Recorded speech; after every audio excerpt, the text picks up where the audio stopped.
Hello तो welcome to ISM channel. दो stock के बारे में हम लोग यहाँ पे डिस्कस करने वाले हैं आज। देखो यहाँ पे पहला है आपका रिलायंस इंडस्ट्रीज और दूसरा यहाँ पे है आपका CDSL। अब देखो यहाँ पे एक न्यूज़ जो है यहाँ पे वो कल का न्यूज़ है आपको रिलायंस इंडस्ट्रीज़ का, वो हम लोग यहाँ पे थोड़ा फोकस करेंगे। फिर उसके बाद हम लोग यहाँ पे टेक्निकल चेक करेंगे। फिर उसके बाद हम लोग यहाँ पे नेक्स्ट स्टॉक जिसका नाम है आपको CDSL, आज के दिन वहाँ पे गेन देखने को मिला है और यहाँ पे क्या टेक्निकल बता रहा है, तो सारा कुछ हम लोग यहाँ पे डिस्कस करने वाले हैं। बस आप इस वीडियो को अंत तक देखो। स्टार्ट करते हैं और पहले हम लोग यहाँ पे डिस्कस करते हैं रिलायंस के बारे में। तो देखो आज के दिन यहाँ पे एक फ्लैट क्लोजिंग जो है दिखाई दे रहा है। अब यहाँ पे क्या न्यूज़ था कल का, वो पहले हम लोग यहाँ पे थोड़ा सा आपको जो डिस्कस कर लेते हैं, फिर हम लोग यहाँ पे आगे बढ़ते हैं। तो यहाँ पे क्या है कि भाई जियो फाइनेंशियल जो है join BlackRock to launch asset management firm. मतलब एक तरह का हम लोग आपको शॉर्ट में आपको जो है ना ये बोल सकते हैं कि भाई यहाँ पे जियो फाइनेंशियल आपको आ चुका है डिसरप्ट करने के लिए पूरे फाइनेंशियल कंपनी को। ठीक है, शॉर्ट में हम लोग ऐसा बोल सकते हैं। देखो अब ये ब्लैक रॉक जो है ना एक बड़ी कंपनी है भाई साहब। ये ऑलमोस्ट आपको यहाँ पे जो है 8 ट्रिलियन के ऊपर का ये मतलब काम करता है। ठीक है, मतलब सोच सकते हो कि भाई अपने जीडीपी से ये दोगुना से भी ज़्यादा है, मतलब इनका यहाँ पे काम देखने को मिलता है। मतलब एक बड़ी कंपनी है ये ब्लैक रॉक और उनके साथ यहाँ पे ज्वाइंट वेंचर, मतलब ये कोई छोटा मोटा बात नहीं है। ठीक है, चलो ये तो आपको हो गया। फिर उसके बाद जो मैंने यहाँ पे आपको बोला कि देखो ये जो है आपका जियो फाइनेंशियल के साथ यहाँ पे ज्वाइंट वेंचर हो रहा है, मतलब यहाँ पे जेवी। ठीक है, ये क्या यहाँ पे आपको जो रिलायंस से फोकस हो सकता है। तो अब जानते हो कि अब भाई यहाँ पे जो है डिमर्जर का पूरा प्रोसेस यहाँ पे हो चुका है और जो इसका यहाँ पे जो स्टॉक जो है, जो बहुत से लोग यहाँ पे जानना चाह रहे हैं कि भाई कब तक आ जाएगा। तो अब जानते हो कि यहाँ पे जो है मुकेश अंबानी का वो ये साफ तौर से आपको बयान आ गया था कि भाई दिवाली के पहले पूरा प्रोसेस यहाँ पे क्लियर कर दिया जाएगा। तो दिक्कत वाली कोई बात नहीं है। यदि आपने यहाँ पे रिकॉर्ड डेट के पहले बाय किया है तो आपको ज़रूर से एक शेयर मिल जाएगा। ठीक है, उसके लिए कोई भी दिक्कत वाली बात नहीं है। उसमें ज़्यादा आपको टेंशन नहीं लेना कि भाई क्या होगा क्या नहीं होगा। और जानते हो कि यहाँ पे जो प्राइस जो आपको डिस्कवरी हुआ है वो यहाँ पे 261 रुपये का देखा जा रहा है। तो यहाँ पे आसपास आपको देखने को मिलेगा। फिर देखो कंपनी क्या सही है क्या।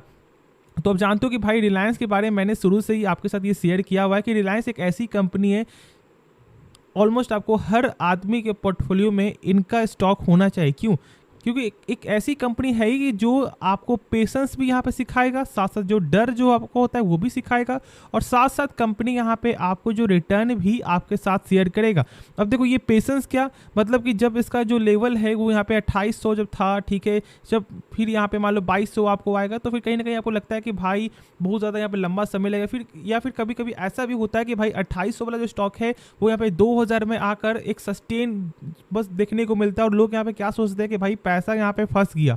ठीक है, तो इसलिए पेशेंस ये आपको सिखाने वाला है। और साथ साथ यहाँ पे ऐसा नहीं कि भाई रिटर्न नहीं मिलेगा, भाई रिटर्न मिलेगा। यदि हम लोग यहाँ पे चेक कर ले तो 5 साल के रिटर्न में कंपनी ने 115% का रिटर्न आपके साथ शेयर किया है और ये कोई कम नंबर है नहीं। तो इसलिए मेरे हिसाब से तो आपको यहाँ पे डरना नहीं चाहिए यदि आप लॉन्ग टर्म पर्पज़ के लिए स्टॉक को यहाँ पे ढूंढ रहे हो। तो बाकी यदि आप शॉर्ट टर्म पर्पस है, यदि आप चाहते हो कि भाई यहाँ पे एक साल में बन जाए आपको ऑलमोस्ट 25% या फिर 100%, तो ऐसा पॉसिबल नहीं है मेरे भाई।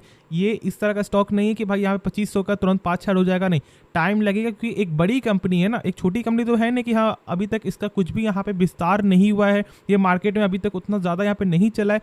तो ये ऐसा कुछ भी नहीं है, ये खुद का एक फोकस वाला यहाँ पे कंपनी है। तो इसलिए आपको इस तरह का जो रिटर्न है वो शॉर्ट टर्म में तो देखने को नहीं मिलेगा।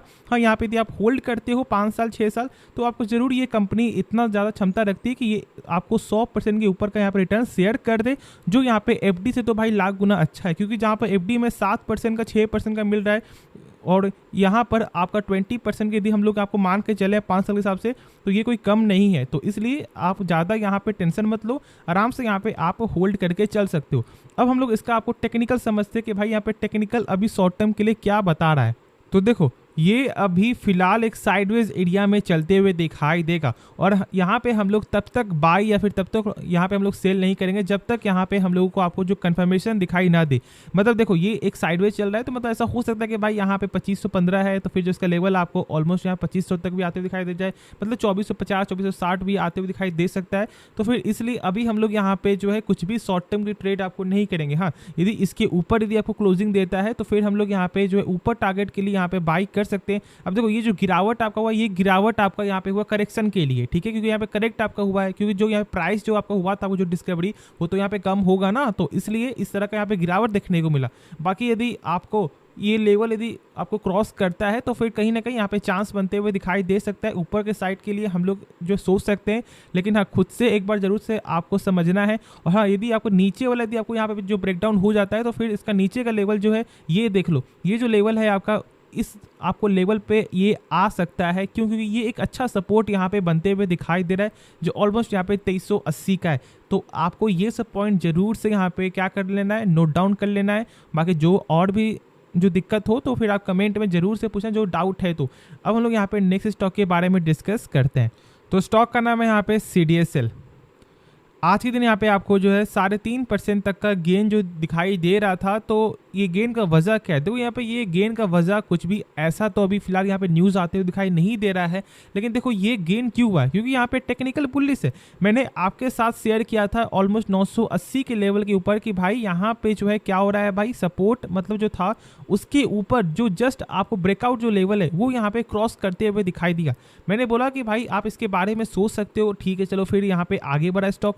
फिर जो यहाँ पे मुझे आपको जो दिखाई दिया, आपको एक लेवल आपको जो था यहाँ पे 1165 का, जो इसके लिए बन रहा था यहाँ पे आपको क्या, यहाँ पे रेजिस्टेंस, ठीक है। और ये जैसे ही ब्रेकआउट होता है, मैंने शेयर कर दिया था कि भाई अब यहाँ पे ऊपर के लेवल के लिए मतलब 1250 के लिए आप यहाँ पे सोच सकते हो। अब बार बार क्या हो रहा है कि भाई 1250 के ऊपर तो स्टॉक गया, फिर यहाँ पे आपको नीचे है। तो बहुत लोग ये जानना चाह रहे थे कि हम लोग यहाँ पे स्टॉक को सेल कर दे क्या। मैंने उस समय बोला था कि भाई ये एक अच्छा मौका है, क्योंकि यहाँ पे 1165 का एक अच्छा सपोर्ट शुरू से ही दिखाई दे रहा है, जब इसका लेवल 1165 के ऊपर था। लेकिन यहाँ पे लोगों ने माना या फिर नहीं माना वो तो मुझे यहाँ पे नहीं मालूम, लेकिन यदि आप मानते तो फिर जरूर से आपका यहाँ पे प्रॉफिट होते हुए दिखाई देता, ठीक है। चलो, अब क्या ये कंपनी खराब है क्या, देखो कंपनी खराब नहीं, बस आपको समझना ये है कि ये डायरेक्ट आपका लिंक है स्टॉक मार्केट से। और देखो जब लोग स्टॉक मार्केट में आएंगे तो इनका काम यहाँ पे बढ़ते हुए दिखाई देगा। और अब जान रहे हो कि जो आंकड़ा अभी 11 करोड़ का यहाँ पे पार हुआ है आपका, वो आने वाले समय में 2-3 साल के अंदर जो है 50 करोड़ का भी आंकड़ा पार हो सकता है। बोलो क्या का जो सेल है तो यहाँ पे अप्स एंड डाउन देखने को मिलता है। तो क्या कंपनी खराब है क्या, देखो एक बार खुद से आप सोचो, मार्केट में लोग तभी आते हैं जब मार्केट नहीं तो ऊपर जा रहा है, ठीक है, सेल करने के लिए, और यहाँ पे नहीं तो मार्केट आपको नीचे गिर रहा है, क्योंकि यहाँ पे ये बाई करने के लिए। तो इसलिए जब मार्केट जब आपको कोई भी जब मार्केट आपको साइडवेज जब आपको चल रहा है तो लोग उतना ज़्यादा यहाँ पे इंटरेस्टेड नहीं होते, वो ज़्यादातर फोकस करते हैं आपको ट्रेडिंग पर्पज़ के लिए, मतलब फ्यूचर ऑप्शन या हो गया या फिर यहाँ पे आपका जो इंट्राडे सेशन हो गया। तो इसलिए ये सब आपको यहाँ पे जरूर से फोकस करना चाहिए। ऐसा नहीं कि भाई आपको कोई भी कंपनी हमेशा बढ़ते ही रहेगा, तो ये सब भी जरूर से एक बार आप जो है सही से समझ लो। अब देखो इसका हम लोग यहाँ पे टेक्निकल चेक करते हैं, फिर उसके बाद हम लोग कुछ इसका बेसिक पॉइंट, जैसे कि यहाँ पे आपका कुछ बेसिक फंडामेंटल, वो भी हम लोग यहाँ पे जानेंगे। तो प्लीज़ आप अंत तक देखो, जिससे बहुत कुछ आपको सीखने को मिले। तो देखो यहाँ पे पहले इसका जो है आपको 900 ऑलमोस्ट आपको 82 का यहाँ पे सपोर्ट था, ठीक है। तो सॉरी, ये पहले जब यहाँ पे था तो मतलब इसके लिए 982 का था आपको रेजिस्टेंस। लेकिन जैसे ही आपको ये जो लेवल है आपको क्रॉस किया, जैसे यहाँ पे आपको ये ब्रेकआउट हुआ, मैंने क्या बोला कि भाई एक अच्छा इंपॉर्टेंट सपोर्ट है। क्यों, क्योंकि स्टॉक यहाँ पे लगातार आपको सस्टेन करते हुए दिखाई दे रहा है, इसके नीचे यहाँ पे नहीं गिर रहा है, और यहाँ पे बूम तो होना ही था, और यहाँ पे बूम आपका हो भी गया। और जो स्टॉक का जो लेवल है वो यहाँ पे 1165 क्रॉस किया। फिर मैंने वही चीज़ बोला जो मैंने शुरू में आपके साथ शेयर किया।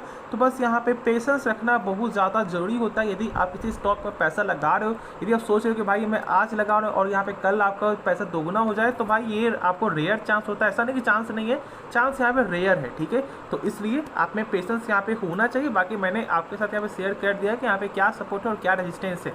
अब देखो जो लोग यहाँ पे सोच रहे हैं कि क्या अभी हम लोग यहाँ पे स्टॉक को बाई कर सकते हैं, तो देखो ये लेवल को देखो, ये लेवल जो ऑलमोस्ट आपको 1250 का जो रेंज है, यदि ये क्रॉस कर जाता है ना, और यदि इसके ऊपर यदि क्लोजिंग दे जाता है, तो फिर तो समझ जाना कि भाई 1300 का जो लेवल है वो यहाँ पे निश्चित है टेक्निकल के हिसाब से। हाँ, लेकिन वही आखिरी में कि यहाँ पे डिस्क्लेमर क्या है कि एक बार खुद से इसके बारे में समझना, क्योंकि मेरा ये जो वीडियो है ये आपका मेरा पॉइंट ऑफ व्यू है, तो इसलिए आप अपने पॉइंट ऑफ व्यू से कोई भी फैसला, ठीक है। तो अब हम लोग यहाँ पे इसका कुछ जानते हैं बेसिक फंडामेंटल।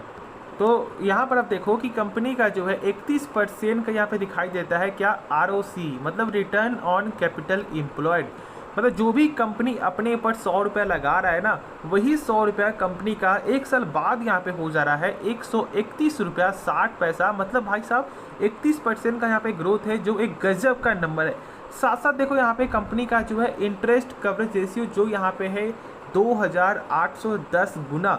मतलब तो वैसे तो यहाँ पे कंपनी कोई कर्ज नहीं है, लेकिन मान लो यदि कंपनी 100 रुपये कर्ज ले रहा है तो इसके बदले कंपनी का प्रॉफिट कितने गुना हो रहा है। तो भाई साहब यहाँ पे ऐसे कर लो, ठीक है, ऐसे करो, देखो यहाँ पे कितना है 28,100 रुपया। मतलब कि 100 रुपये के बदले कंपनी प्रॉफिट यहाँ पे कर रही है 28,100, जो मतलब गजब का नंबर है भाई। कंपनी आराम से यहाँ पे 100 रुपये को चुका सकता है, लेकिन ऐसे फिलहाल कंपनी कोई कर्ज नहीं है, तो ये चेक करने की कोई जरूरत भी नहीं है। हाँ, लेकिन बस मैंने आपके साथ यहाँ पे शेयर कर दी, क्योंकि आपको हर चीज़ के बारे में नॉलेज होना चाहिए। तो होप ये वीडियो पसंद आया होगा। बाकी इस वीडियो में यदि आपको कुछ भी सीखने को मिला, आप इस चैनल को सब्सक्राइब कर सकते हो, और साथ साथ आप इस वीडियो को भी लाइक करना। और हाँ, यदि आपने अभी तक डीमेट अकाउंट ओपन नहीं करवाए तो आप हमारे लिंक से डीमेट अकाउंट आप ओपन करवा सकते हो, जो लिंक आपको मिलेगा डिस्क्रिप्शन बॉक्स में। तो एक बार जरूर से चेकआउट कर लेना। तो मिलते हैं नेक्स्ट वीडियो में, तो तब तक के लिए धन्यवाद।